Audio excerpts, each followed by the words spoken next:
All right, today we've got a Lionel E unit, and this one's missing the contacts and the drum out of it, but it's been broken. We're going to take the other contact out. We're going to rebuild this E unit and make it a usable E unit. Take that clip off. Take them contacts out. Okay, first thing you want to do, see the plunger in here? We're going to hook power and ground up to it and make sure that the plunger works. If the plunger doesn't work, then can you replace that, or is you it could just replace the coil up here. Okay. You can replace the coil, you can replace this arm, but for practicality, we're trying to make a working E unit. And if this one's good on the top, we can put all the other pieces in. All right. Oh yeah, when I touch power to it, yeah, doesn't stick, just goes up and down. So, this is our candidate to rebuild. Now, we're going to put a new drum in it. The contact that I just pulled out, the 4-pin contact, and this is a 2-pin contact. And these are already pre-wired.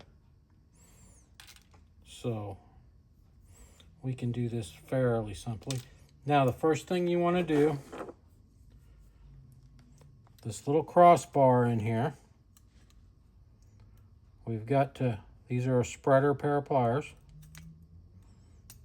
You want to pop that open real gentle. Just, you don't want to push it real wide, but then you can slip everything in there.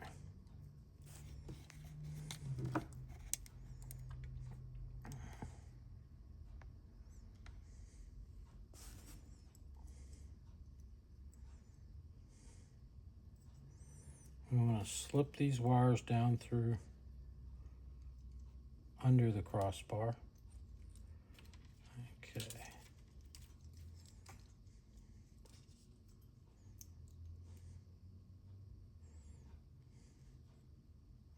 There's a little slot on each side. That one's kind of hidden. You can feel it snap in.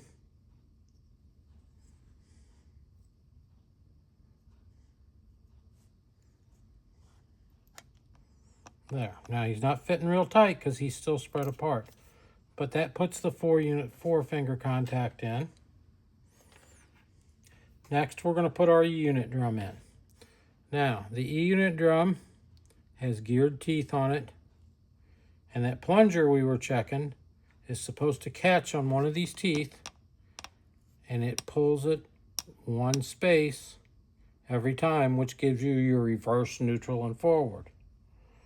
So you want to make sure that you're putting it in the way that the plunger can catch it with its little paw. So the gears should face forward. Okay, we're going to drop that down. Now we're going to have to line him up in his holes, but you just want to get him setting in there. And then you have the 2-finger contact. Now he has a notch here and here. And he's going to sit in here just like that.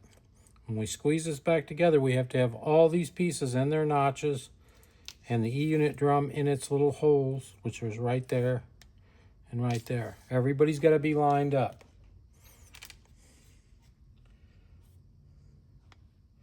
So, we're way wide, so we can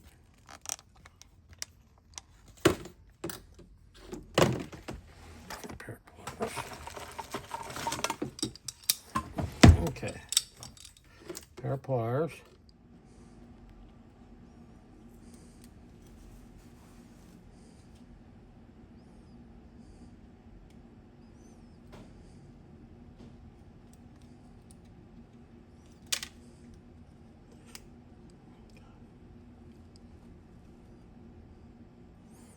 Okay. This is a very patience-trying thing.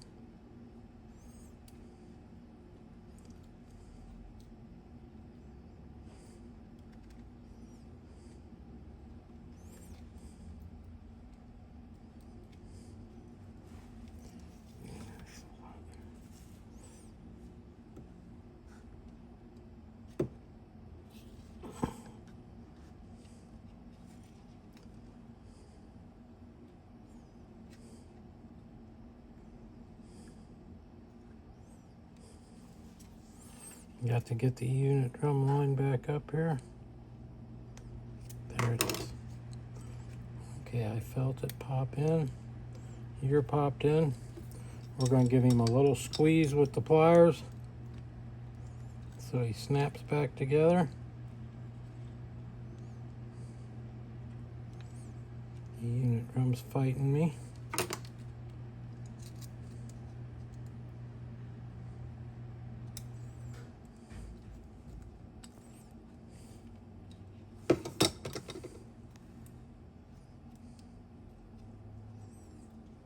And everybody's put back together.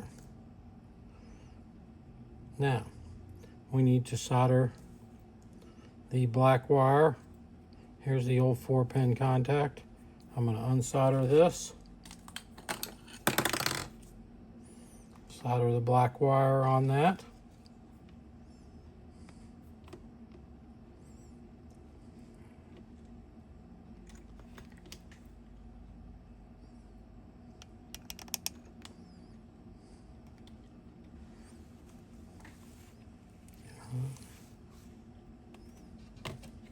There's the old one. And we'll heat this up real good.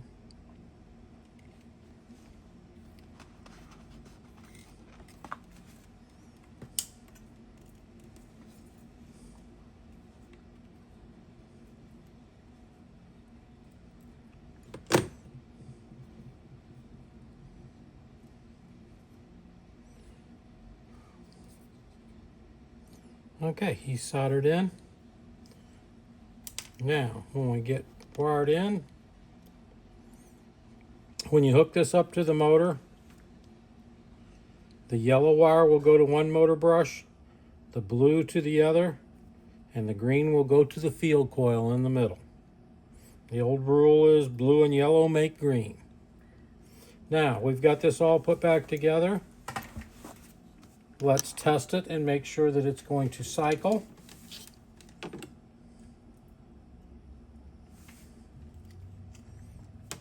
I'm going to hook that to there.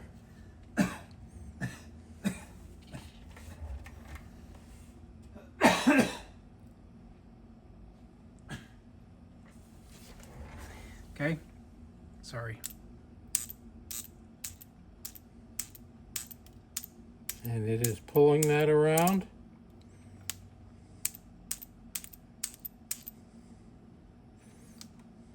You have to hold it vertically for it to work, but you can see right there we've got the copper contact. If I hit it again, the copper contact's gone. Copper contact's on the other side. Copper contact's gone. Copper contact.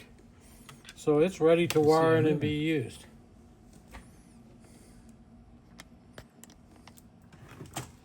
This 624 Chesapeake in Ohio, which is missing its E unit. And that'll be another video. Okay.